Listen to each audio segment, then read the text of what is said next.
மீண்டும் ஒரு பதிவு தளி தொகுதி பற்றி. 2001 நம்ம கேவி முரளிதரன் எம்எல்ஏவாக இருந்தார். உண்மையில் சொல்கிற அவ்வளோ வேலை செஞ்சுருக்காரு. ஆனால் அவருக்காக எதுவுமே சம்பாரிச்சு கிடையாது. சரிங்களா? தளி தொகுதியிலவே அப்படிப்பட்ட ஒரு நல்ல தொகுதி.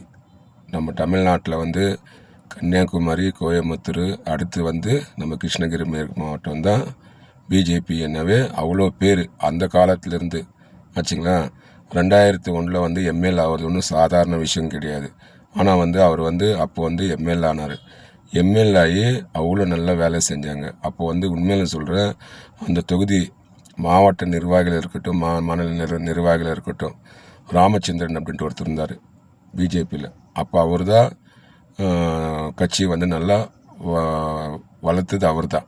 2016 அவருக்கு சீட்டு வழங்கப்பட்டுள்ளது. அவர் தோல்வி அடைந்துட்டார். அதே மாதிரி அவர் இப்போது மரணம் அடைந்துட்டார். இந்த நேரத்தில் அவர் ஆத்மா சாந்தி அப்படின்னு என்று கேட்டுக்கொள்கிறேன். அதே மாதிரி கேவி முரளிதரன் நல்ல அப்போ நல்ல திட்டங்களெல்லாம் கொண்டு ஒரு ரூபா அவருக்காக சம்பாரிச்சுக்குங்க. மக்களுக்காக தான் வாழ்ந்தார். சரிங்களா? எல்லாம் வேலை செஞ்சார். சரிங்களா? நம்ம கேவி முரளிதரன். அதே மாதிரி நிர்வாகிகள் நிறைய பேர் சீனியர் காரியகர்த்தா தளி தொகுதியில் இருக்காங்க. நிறைய பேர் செத்து இருக்காங்க. அவங்க ஆத்மா சாந்தி அப்படின்னா உண்மையில் சொல்கிற பிஜேபிக்கு இந்த முறை 2026 டாக்டர் நாகேஷ்குமார் இருக்கார் இல்லைங்களா, அவருக்கு வாக்களியுங்கள். உண்மையில் சொல்கிற நம்ம கட்சி நிர்வாகங்கள், சீனியர்கள் நிறைய பேர் இருந்தாங்களே, பழைய ஆளுங்கள்லாம் நிறைய பேர் இருக்காங்க. நிறைய பேர் செத்துட்டாங்க. சரிங்களா? அவங்களுக்கு எல்லாமே உண்மையில் சொல்கிற அவ்வளோ சந்தோஷம். அவங்களெல்லாம் ஆத்மா சாந்தி அடையும். இந்த நேரத்தில் நான் அதை பதிவு செய்கிறேன். அவ்வளோ வேலை செஞ்சுருக்காங்க. கோபால் ரெட்டி அப்படின்ட்டு ஒருத்தர் இருந்தார் தளி தொகுதியில். அவரும் சரி, சிவசங்கர்ஜி சரி. சரிங்களா? சிவசங்கர்ஜி சரி, எல்லாருமே வேலை செஞ்சுருக்காங்க. பழைய நிர்வாகிகள் உண்மையில் சொல்கிற அவ்வளோ கட்சிக்காகவே கஷ்டப்பட்டுருக்காங்க நிறைய பேர். இந்த முறை மாற்றம் கொண்டு வந்தால் சத்தியமாக சொல்கிறேன், நம்ம மூத்த நிர்வாகிகள் செத்துருக்காங்க இல்லைங்களா, கட்சிக்காகவே வாழ்ந்து கட்சிக்காக இது பண்ணி அவங்களோட ஆத்மா சாந்தி கூட ஆகும். அவங்கெல்லாம் உண்மையில் சொல்கிற சந்தோஷப்படுவாங்க. மீண்டும் தாமரை நம்ம தளி தொகுதியில் வளர்ந்து விட்டது.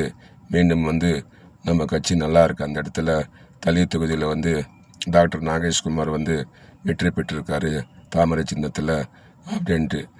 உண்மையில் டாக்டர் நாகேஷ்குமார் நான் அவர்கிட்ட நல்லா பழகிருக்கேன். சரிங்களா? அவர்கிட்ட நல்லா பழகிருக்கேன். நல்ல மனுஷன். யார் போனாலும் சரி நல்ல மரியாதை கொடுப்பாரு. சரிங்களா? இங்கே ஒசூர் காவேரி ஹாஸ்பிட்டலில் இருக்கும்போது கூட பாருங்கள், மேனேஜ்மெண்ட் அவர் தான் பார்த்துட்டு இருந்தார். அப்போ நம்ம கட்சி நிர்வாகிகளுக்கு இருக்கட்டும், பொதுமக்களுக்கு இருக்கட்டும், நான் ஃபோன் பண்ணி இந்த மாதிரிங்க நம்ம கட்சிக்காரங்க 1 லட்ச ரூபாய் பில் போடுவாங்க, ஒரு 10,000 ரூபா கம்மி பண்ணுங்கன்னு கூட பண்ணி கொடுப்பாரு. அந்த மாதிரி ஒரு நல்ல மனுஷன். இங்கே ஒசூரில் இருக்கும்போது அவ்வளோ நல்ல வேலை செஞ்சுருக்காரு.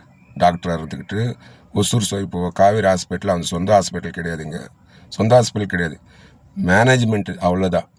அப்படி இருந்து நிறைய பேருக்கு நம்ம தளி தொகுதியாக இருக்கட்டும், நம்ம ஒசூர் தொகுதியாக இருக்கட்டும், வேப்பனப்பள்ளி தொகுதி, யார் வந்தாலும் சரி காவேரி ஹாஸ்பிட்டலில் அவர் சொன்னால் டிஸ்கவுண்ட் பண்ணுவாங்க. 2 லட்ச ரூபாவா 50,000 ரூபாய் கம்மி பண்ணுவாங்க. நம்ம பேசினா யாருக்காவது நம்ம பேசினா கூட அந்த மாதிரி நல்ல மனுஷன் டாக்டர் நாகேஷ்குமார். இந்த முறை வெற்றி பெற்றால் உண்மையில் சொல்ல தளி தொகுதி மாற்றம் கொண்டு வரலாம். இந்த தீய சக்தி திமுக கூட்டணி கம்யூனிஸ்ட் வீட்டுக்கு போகணும், ஜெயிக்கவே கூடாது. தளி தொகுதியில் இனிமேல் தீய சக்தி திமுகவும் சரி, கம்யூனிஸ்டாரும் சரி, யாருமே இனிமேல் வரக்கூடாது. தளி தொகுதியில் எம்எல்ஏ ஆகக்கூடாது. நாம் தான் ஜெயிக்கணும். தாமரை தான் மலரணும். இம்முறை மலர விட்டா உண்மையில் சொல்கிற தாமரை பூவு இனி தளி தொகுதி கோட்டை ஆகிடும். பிஜேபி கோட்டையாக மாறலாம். அப்போ என்ன பண்ணணும்னா நல்ல நல்ல திட்டங்களெல்லாம் கொண்டு தளி தொகுதி மக்களை உற்சாகப்படுத்தணும்.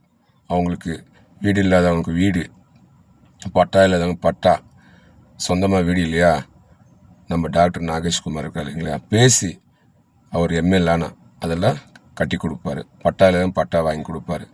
என்னென்ன வசதிகள் இருக்கோ, சென்ட்ரல் கவர்மெண்ட் என்னென்ன ஸ்கீம் இருக்கோ எல்லாமே பண்ணி கொடுக்கலாம். ஆச்சுங்களா? இப்போ சென்ட்ரல் கவர்மெண்ட்டும் தமிழ்நாட்டுக்கு எதுவுமே கொடுக்கல, எல்லாமே கொடுத்துருக்காங்க. பல ஆயிரம் கோடி வந்து நம்ம தமிழ்நாட்டுக்கு ஒதுக்கியிருக்காங்க.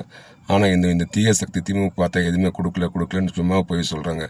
நிறைய திட்டங்கள் எல்லாம் கொடுத்துருக்காங்க, நிறைய பல ஆயிரம் கோடி கொடுத்துருக்காங்க. ஆனால் பணம் இல்லைன்னு சும்மாவே இது பண்ணுறாங்க. சரிங்களா? அதனால் வந்து டாக்டர் நாகேஷ்குமார் எம்எல்ஏ ஆனால் உண்மையில சொல்கிறேன், நல்ல விஷயம். ஒரு நிர்வாகிக்கு அந்த வெற்றி சேரும் என்று இந்த நேரத்தில் பதிவு செய்கிறேன். சரிங்களா? நன்றி, வணக்கம். பாரத் மாதா கி ஜெய், மோடிஜிக்கு ஜெய். அதே போல் நம்ம கிருஷ்ணகிரி மேற்கு மாவட்ட தலைவர் நாராயண்ஜி கி ஜெய். உண்மையில் சொல்கிற அந்த பெருமை ஜெயிச்சா, டாக்டர் நாகேஷ்குமார் ஜெயிச்சா அந்த பெருமை வந்து இவருக்கு நம்ம மாவட்ட தலைவர் நாராயண்ஜிக்கு மற்றும் வந்து நம்ம மூத்த நிர்வாகி அண்ணன் KS நரேந்திரன் அவர் வந்து அப்பிருந்து 89 பிஜேபியில் இருக்கார். அந்த பெருமை வந்து அவருக்கு சேரும், மூத்த நிர்வாகிகளுக்கு எல்லாருக்கும் சேரும். முன்ராஜிக்காக இருக்கட்டும், கோவிந்த் ரெட்டிக்காக இருக்கட்டும், நம்ம ஒசூர் பாலகிருஷ்ணா இருக்கட்டும், நண்பர் M நாகராஜுக்காக இருக்கட்டும், அவர் முன்னாள் மாவட்ட தலைவர் தான் ஆச்சுங்களா. எல்லாருக்குமே அந்த பெருமை சேரும் தளி தொகுதி ஜெயிச்சா. சரிங்களா? எல்லாரும் ஜெயிப்போம். எல்லாரும் போங்க, ஓட்டு போடுங்க. ஓட்டு போடுற இடத்துல போயிட்டு பட்டன் அழுத்துங்க. தாமரை பூவன்று இருக்குங்களா, அதுக்கு நேராக வந்து பட்டன் அழுத்துங்க. சரிங்களா? அழுத்துறது தளி மக்களோட வேலை. சரிங்களா? அடுத்து வெற்றி பெற பிறகு உங்கள் வீடு தேடி நாங்களே வரோம். உங்களுக்கு என்னென்ன வசதி வேணுமோ எல்லாமே நாங்கள் செஞ்சு தரோம். முன்னாள் மாவட்ட தலைவர்கள் நிறைய பேர் கஷ்டப்பட்டிருக்காங்க. முன்ராஜ் நாயுடு இருந்தார், சொல்லட்டுங்களா லிஸ்ட்டு? முன்ராஜ் நாயுடு இருந்தார், கோடீஸ்வரன்ஜி இருந்தார், ஒண்டலவாடு வெங்கசாமி இருந்தார், பிரேம்நாத்ஜி இருந்தார். பிரேம்நாத்ஜி ஆன பிறகு வந்து பாலகிருஷ்ணன்ஜி இருந்தார். பாலகிருஷ்ணன்ஜி ஆன பிறகு இவர் ஹரிகோடீஸ்வரன்ஜி வந்தார். ஹரிகோடீஸ்வரன் பிறகு முன்ராஜ் வந்தார். முன்ராஜ் ஆன பிறகு நண்பர் M நாகராஜ் வந்தார். அடுத்து இப்போ வந்து நம்ம V நாராயண்ஜி, சரிங்களா, மாவட்ட தலைவராக இப்போ இருக்கார். உண்மையில் இந்த பெருமை வந்து எல்லாருக்குமே சேரும். எல்லாம் கஷ்டப்படணும், எல்லா மனசாட்சியோட நம்ம கூட்டணி கட்சிகளோட சரி எல்லாருமே சரி வேலை செய்ய வேண்டும் என்று இந்த நேரத்தில் கேட்டுக்கொள்கிறேன். நன்றி, வணக்கம்.